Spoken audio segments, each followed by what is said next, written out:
Hello guys, this is Jabran Sayed. And I'm Asma Sayed. Welcome to Also for Portugal Immigration Consultancy. जी।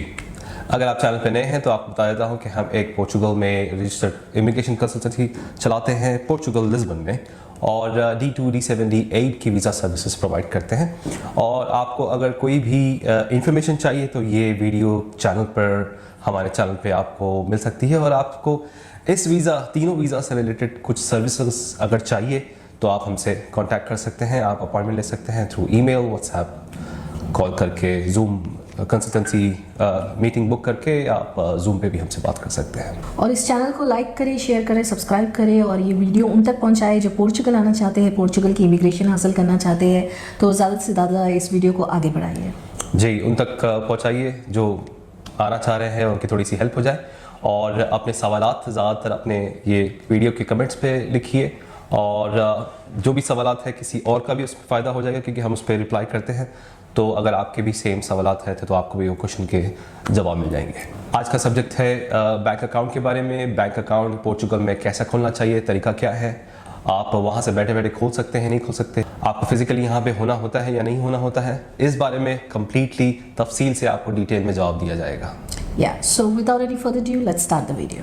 जी, जो लोग D2 करना चाह रहे हैं, D7 करना चाह रहे हैं, D8 करना चाह रहे हैं और आउट ऑफ कंट्री है, और आपको पता ही होगा जो लोग फॉलो कर रहे हैं हमारा चैनल, या फिर जो लोग बाहर या किसी और से भी ट्राई कर रहे हैं या खुद ही ट्राई कर रहे हैं, तो आपको पता ही होगा कि बैंक अकाउंट खोलना पोर्चुगल में कितना मुश्किल है। और हर दिन, हर महीना जो है टफ होते जा रहा है। पहले फिर भी आसानी से खुल जाता था, कुछ साल पहले तो बिना TRC कार्ड के भी खुल जाता था, लेकिन आजकल इनकी रिक्वायरमेंट है कि TRC कार्ड होना है। लेकिन जो D2 कर रहे हैं, D7, D8 कर रहे हैं, वो यही रीज़न से कर रहे हैं कि पोर्चुगल की रेसिडेंस कार्ड के लिए अप्लाई करने के लिए, रेसिडेंसी के लिए कर रहे हैं। तो आने से पहले TRC कार्ड कहाँ से आएगा? तो बहुत सारे डाउट्स हैं, बहुत सारी चीज़ें हैं। तो जो हम भी दिन भर और जो काम करते हैं D2, D7, D8 का, और हमें जो मुश्किलात आती हैं, तो वो पॉइंट्स एक्चुअली हम आपको आज बताने के लिए आए हैं कि क्या क्या करना है, क्या क्या प्रोसेस है, तरीका क्या है। तो मैं आपको समझा देता हूँ D2 के लिए और D7, D8 के लिए। D7, D8 के लिए एक स्टैंडर्ड प्रोसेस है, D2 के लिए एक स्टैंडर्ड प्रोसेस है, तो प्रोसेस थोड़ा सा दोनों का मुख्तलिफ है। D8, D7 के लिए सेम है, D2 के लिए थोड़ा सा डिफरेंट है। अच्छा, आप दुबई में है, इंडिया में है, पाकिस्तान में है, और आप D2 का प्रोसेस कर रहे हैं। वहाँ से बैठे बैठे आपका रिप्रेजेंटेटिव आपने हायर किया और आपका निफ आ गया। फिर आपने वहाँ से बैठे बैठे अपना घर का काम कर लिया, घर का कॉन्ट्रैक्ट हो गया। घर का होने के बाद फिर आपने कंपनी रजिस्टर कर ली, एक्टिविटी आ गई, नाम आ गया, ट्रेड लाइसेंस आ गया, और उसके बाद फिर आपकी कार्रवाई शुरू हो जाती है। आप अगर अकेले आ रहे हैं तो आपकी कार्रवाई शुरू हो जाती है for the corporate bank account, क्योंकि आपको कैपिटल अमाउंट यहाँ पे शो करना है। उसमें एक 15, 20, 30, 40, 50, 1 लाख यूरो जो भी आप अमाउंट कैपिटल अमाउंट करना चाह रहे हैं वो एक हो जाता है। ट्रेड लाइसेंस के ऊपर वो अमाउंट लिखा होता है। आप मैरिड है नहीं है, ये सारी डिटेल्स होते हैं। आपके साथ एक पार्टनर जुड़ा हुआ है तो वो सारी डिटेल्स होते हैं। आप फैमिली अगर लेके आ रहे हैं then you need to have a personal bank account as well. तो वहां से बैठे बैठे आप कैसा कर रहे हैं ये सारी चीजें। तो D2 पे ये है कि आपका ट्रेड लाइसेंस है। हम, जैसे कि मैंने आपको पहले बताया कि TRC के बिना और काफ़ी सारी चीज़ों के बिना जो है आपको मिलता नहीं। तो मैं आपको एक लिस्ट बताता हूँ जो बैंक से यहाँ पे पूछती है, जिसको आपको देना है, और वो सारे डॉक्यूमेंट्स आपको बैंक को सबमिट करना है। ये जो प्रोसेस अगर आप हमसे कर रहे हैं तो मैं आपको बताता हूँ कि क्या क्या चीज़ों की जरूरत है। आप खुद भी कर रहे हैं तो आपके लिए बहुत अच्छा है ये वीडियो। तो पहला हो गया आपका निफ हो गया, आपका ट्रेड लाइसेंस हो गया, आपका RCB हो गया, और ये सारी चीज़ें वैलिड होनी चाहिए, एक्सपायर्ड नहीं होनी चाहिए। जो पहला ट्रेड लाइसेंस निकलता है वो 4 महीने के लिए निकलता है। 4 महीने के निकलने के बाद फिर आप उसको 1 साल का रिन्यूअल कर सकते हैं, या फिर आप उसको 4 साल के लिए एक ही साथ रिन्यूअल कर सकते हैं। 4 साल के लिए मैं ज़्यादा एडवाइस करता हूँ क्योंकि बहुत सस्ता पड़ता है। 4 साल का रिन्यूअल करना बहुत सस्ता पड़ता है बनिस्बत 1 साल की। 1 साल और 4 साल में बहुत ही कम पैसों का फर्क है। तो समझदारी इसी में है कि 4 साल का रिन्यू हो जाए। अच्छा, वो जो घर का एड्रेस था उसके ऊपर आपका ये हो गया, ट्रेड लाइसेंस रजिस्टर हो गया, और फिर यहाँ का जो हाउस कॉन्ट्रैक्ट है, हाउस कॉन्ट्रैक्ट होने के बाद आपके निफ के साथ जुड़ा होता है आपका हाउस कॉन्ट्रैक्ट। जो लैंडलॉर्ड जो भी है वो लैंडलॉर्ड टैक्स वगैरह भी पे कर रहा है, क्योंकि ऑलरेडी एडवांस में आप आने से पहले ही आपके टैक्सेस वगैरह जा रहे हैं। तो एक डिक्लेरेशन आता है फाइनेंस पोर्टल पे जाके, लैंडलॉर्ड ही निकाल सकता है, आप नहीं निकाल सकते। बहरहाल वो जेन्युइन होता है, हर चीज़ जेन्युइन करता है, लैंडलॉर्ड निकाल के आपको देता है। टाइम लेता है, कभी कभी लैंडलॉर्ड जो है टाइम लेता है डिक्लेरेशंस वगैरह देने के लिए, क्योंकि वो इवेंचुअली वो टैक्स वगैरह पे करता है, तो वो डिक्लेरेशंस फिर इवेंचुअली निकाल के देता ही है, 100% देता है। अच्छा, ये होने के बाद उनको जो चाहिए वो है आपका यूएई का, अगर आप यूएई में हैं, मैं एग्जांपल ज़्यादातर यूएई लेता हूँ, चाहे आप इंडिया पाकिस्तान कहीं भी हो, आपका हाउस कॉन्ट्रैक्ट वहाँ का, यूएई का हाउस कॉन्ट्रैक्ट, आपका वहाँ का बैंक स्टेटमेंट्स, अच्छा खासा बैंक स्टेटमेंट रखिए, मेंटेन करिए। और पर्सनल अगर आप अपनी फैमिली को लेके आए हैं तो पर्सनल बैंक अकाउंट के लिए आपको अपनी स्टेटमेंट्स अच्छी शो करनी है। कॉर्पोरेट में उतना इशू नहीं है, लेकिन पर्सनल अगर है तो 35,000 यूरोज एक्चुअली वो लोग देखना चाह रहे हैं कि आपके अकाउंट में इतने पैसे हैं या नहीं है। ये D2 के लिए है। अच्छा, तो फिर उसके बाद बैंक को यूटिलिटी बिल चाहिए, आपका वहाँ का कोई भी एक यूटिलिटी बिल चाहिए, दुबई का आपका एक यूटिलिटी बिल चाहिए जिसपे आपका नाम हो, घर का एड्रेस हो, वही घर का कॉन्ट्रैक्ट हो, जो भी हो, रेंट हो या फिर आपका खुद का घर हो, इनको एक प्रूफ चाहिए कि आप एक अकोमोडेशन आपकी वहाँ पे है और आप जेन्युइनली एक रहते हैं, कहीं कुछ है। अच्छा, दूसरा फिर उसके बाद आपकी एमिरेट्स आईडी हो, आपका सऊदी का इकामा हो, आपका बहरीन का हो, कुवैत का हो, जो आपका एमिरेट्स आईडी टाइप का जो कार्ड आता है, चाहे कतर का हो, ये सारे कार्ड्स आपके चाहिए, चाहे इंडिया पाकिस्तान के हो तो वहाँ के कार्ड वगैरह चाहिए, आपका जो नेशनल आईडी आता है, जो आधार कार्ड और जो पाकिस्तान का जो शनाख्ती कार्ड वगैरह आता है, ये सारी चीज़ें प्रूफ चाहिए। घर का एड्रेस चाहिए, घर का प्रूफ चाहिए, यूटिलिटी बिल चाहिए, आपकी बैंक स्टेटमेंट चाहिए, अच्छी स्ट्रॉन्ग बैंक स्टेटमेंट को रखिए। अगर आप फैमिली को लेके आ रहे हैं, फैमिली नहीं है तो नॉर्मल बैंक स्टेटमेंट भी चलेगा। उसके बाद फिर ये सारे डॉक्यूमेंट्स यहाँ पे हम सबमिट करते हैं with these documents which you have shared, और आपका ट्रेड लाइसेंस के साथ साथ बिजनेस प्लान, एक स्ट्रॉन्ग बिजनेस प्लान अगर आप बनाते हैं और सबमिट करते हैं तो वो आपका इंशाल्लाह ताला, टाइम लग रहा है आज भी, मतलब अप्रूव तो हो जाता है कंप्लायंस की तरफ से, लेकिन वो आते आते 6, 7, 8 महीने चल रहे हैं एक्चुअली। पहले तो 3 महीने में, 4 महीने में हो जाता था ये, लेकिन अभी आपको तो पता ही है हर चीज जो है काफी स्लो चल रही है। तो ये D2 के लिए है। ये D2 के लिए ये सारे डॉक्यूमेंट जो मैंने आपको कहा ना, कि ये लिस्ट ऑफ डॉक्यूमेंट जो मैंने आपको कहा, वो सारी चीजें चाहिए। ट्रेड लाइसेंस, RCB, यहाँ का हाउस कॉन्ट्रैक्ट, कंप्लायंस पूछ सकती है, but compliance does not care about the house contract और द जुंता। हाँ, वो कभी कभी ये लोग डिक्लेरेशंस वगैरह भी पूछ लेते हैं। Mostly in all the cases which we are going through, वहाँ पे डिक्लेरेशन, हाउस कॉन्ट्रैक्ट वगैरह यहाँ का नहीं पूछते हैं, सिर्फ ट्रेड लाइसेंस वगैरह पूछते हैं। ये हो गया बात। आई होप ये बातें आपको इसकी D2 की समझ नहीं आई। D2 में ये सारी चीज़ों की रिक्वायरमेंट है। अच्छा, D7 और D8 की उस पर आ जाते हैं। सारी चीज़ें सेम है, वही आपके होम कंट्री या रेसिडेंस कंट्री का दोनों में से कोई एक आपको utility, house contract, bank statement आपका स्ट्रॉन्ग होना चाहिए। आप D7 पे है तो D7 पे जो आपकी मंथली जो पैसिव इनकम आ रही है उसका स्टेटमेंट आपका हमेशा होना चाहिए। 3 महीने बोलते हैं, लेकिन 6 महीने का एटलीस्ट एक्चुअली बैंक स्टेटमेंट आपको प्रूव करना है, जो आपकी रेंट आ रही है या फिर जो आपने इन्वेस्टमेंट किया है, जो भी शक्ल में आपने किया है D7 पैसिव इनकम पे, वो आपको शो करना है। ये हो गया क्लियर D7 का। D8 में ये है कि आप एक डिजिटल नोमैड हैं, 4-4.5 यूरो आपकी सैलरी आ रही है। मैं एक अभी सिर्फ सिंगल बंदे के लिए, सिंगल इंडिविजुअल प्रिंसिपल एप्लीकेंट की बात कर रहा हूँ। फैमिली आते जाएंगी तो स्पाउस की 50% हो जाएगी, फिर सैलरी की आधा, और अगर चाइल्ड है तो वो चाइल्ड का 30% हो जाएगा। D7 पे भी यही चीज हो जाएगी। D7 पे अगर आपकी 1000 यूरो तक पैसिव इनकम आ रही है तो फिर आपको स्पाउस अगर लेके आ रहे हैं तो स्पाउस के लिए फिर आपको एक एक्स्ट्रा इनकम शो करना है। आप फैमिली को लेके आ रहे हैं तो फिर आपको 30% फैमिली का शो करना है। वो सारी चीजें डिटेल में एक्चुअली इससे पहले की काफी सारी D7, D8 की वीडियो हमने बनाई है, तो उसमें कैलकुलेशंस देख लीजिए, हमने प्रॉपर कैलकुलेशंस के हिसाब से बताया है। और इसमें सेविंग्स आपको शो करना है। D2, D7 में आपको सेविंग्स वगैरह भी शो करना है। और फैमिली अगर आप स्पॉन्सर कर रहे हैं तो वो सेविंग शो करके बहुत सारी चीजें करनी है।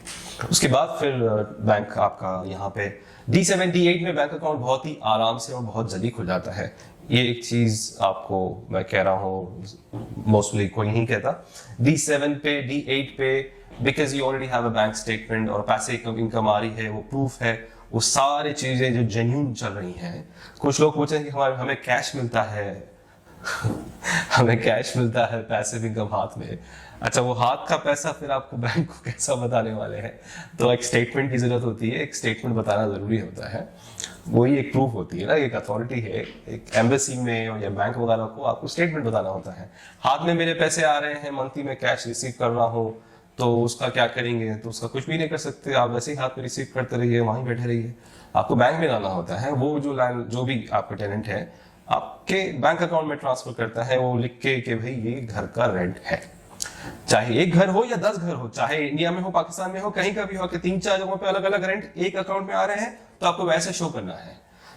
कुछ लोगों के ऐसे भी हैं कि दुबई में भी किसी का पैसिव इनकम का रेंट आ रहा है, कोई पाकिस्तान में, इंडिया में भी आ रहा है, तो वो सारी चीजें मिला के फिर इंशाल्लाह ताला आपको शो करना है। आई होप बातें समझ में आ रही हैं, क्लियर है। D7 क्लियर हो गया, D7 और D8 क्लियर हो गया। D7 D8 में फर्क सिर्फ ये है कि आपका पैसिव इनकम और ये आपकी सैलरी। अच्छा, लोग कुछ भी पूछ रहे हैं कि मेरी सैलरी जो है, मैं ई-कॉमर्स में या फिर कोई ऐसा उसमें काम करता हूं, तो मेरी कोई जॉब कॉन्ट्रैक्ट नहीं है। जॉब कॉन्ट्रैक्ट आपको शो करना जरूरी है।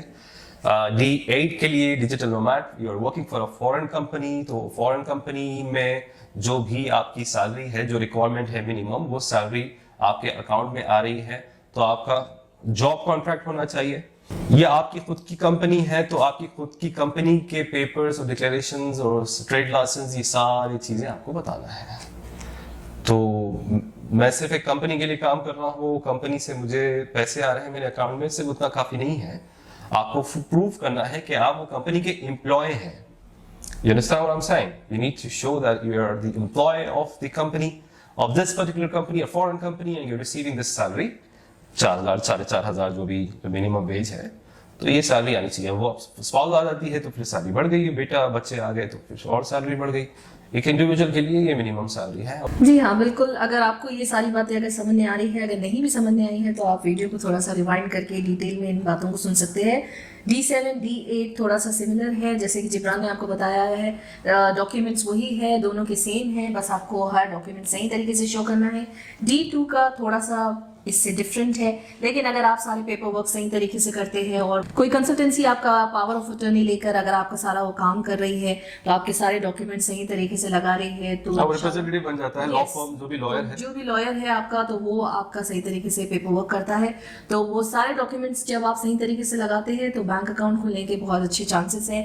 और ये डॉक्यूमेंट्स थोड़े बहुत इसमें जो आगे पीछे अगर होते हैं, तो अगर इसमें हमने जो इसमें अगर आपको नहीं बताया है, लेकिन बैंक की जब रिक्वायरमेंट होती है, तो फिर से और रिक्वायरमेंट के जैसे जैसे वो लोग पूछते हैं, हम फिर अपने क्लाइंट से वो फिर डॉक्यूमेंट्स मंगवाते हैं। तो बैंक कभी पूछता है कोई डॉक्यूमेंट्स, कोई नहीं पूछता है, तो लेटर ऑन वो एड अप होते जाते हैं। तो यस, वो 1-2 दिन का काम नहीं है, वो एक्चुअली काफी लेंथी प्रोसेस है। कंप्लायंस डिपार्टमेंट बैंक से पूछते जाता है, फिर बैंक हमें बोलता है नहीं आपको ये भी सबमिट करना है, या जैसे आपको यूटिलिटी बिल्स पे करना है या आपका ये शो करना है, तो फिर आपको लेटर ऑन वो एड अप करना होता है। राइट, कई सारे केसेस से प्री अप्रूव होने के बाद भी काफी टाइम लगता है। प्री अप्रूव होने के बाद, अभी तो चलो अगस्त में तो हर चीज बंद है, तो ये अगस्त में तो कुछ काम ही नहीं हो रहा है, तो प्री अप्रूव कई सारे केसेस में, हमारे जो केसेस हैं उसमें प्री अप्रूव होने के बावजूद भी टाइम लगता है।